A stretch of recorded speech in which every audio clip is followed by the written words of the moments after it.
Hey everybody, welcome to First Look. I'm Rome Hartman, sitting in the Evening News fishbowl. I think this is 3 days in a row for me, which is probably going to drive the page views down dramatically. Katie Couric is in Georgia today shooting, and I'll tell you more about that later because we're very excited about some of the things that Katie's working on for next week and that we have in store for next week.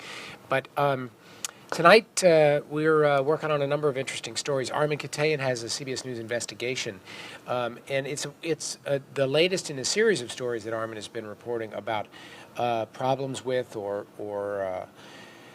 concerns about cost overruns involving contractors working in Iraq. Not individual contractors, but companies doing contract work for the American government. There have been billions and billions of our tax dollars spent to enlist private contractors to do all sorts of jobs in Iraq, and Armin has a story about a very specific instance in which it appears that the government dramatically overpaid for services provided by a private contractor. So that's an original and exclusive CBS News investigation.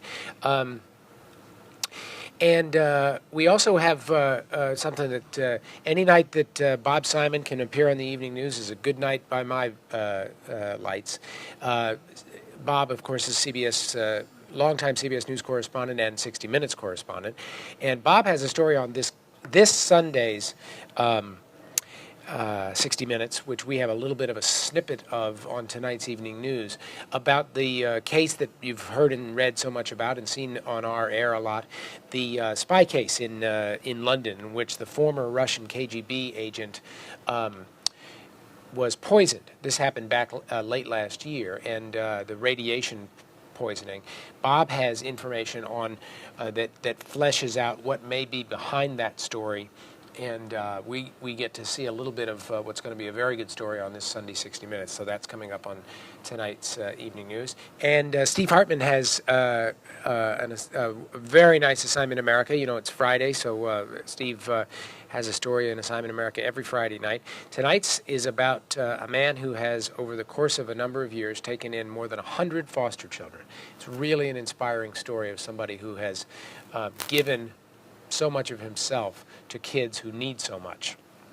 And then I said at the beginning that Katie is not here. Russ Mitchell is actually anchoring the Evening News tonight, substituting for Katie because she's down shooting a story. And we are, on Monday, going to be, Katie's going to be anchoring from Fort Stewart, Georgia.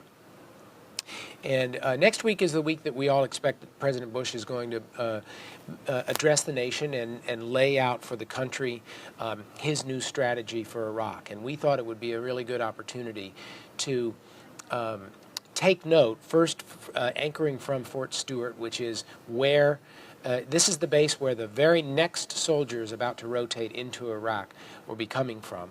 And we thought we should take note of the amazing service that so many young men and women in the military and in uniform are providing in the war in Iraq. This is no matter what you think of the war.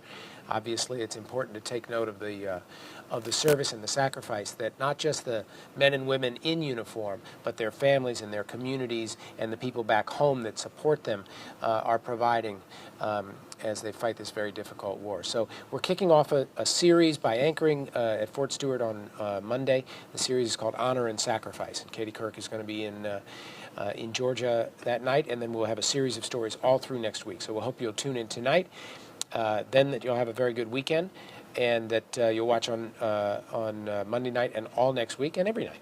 Thanks very much. That's it for First Look.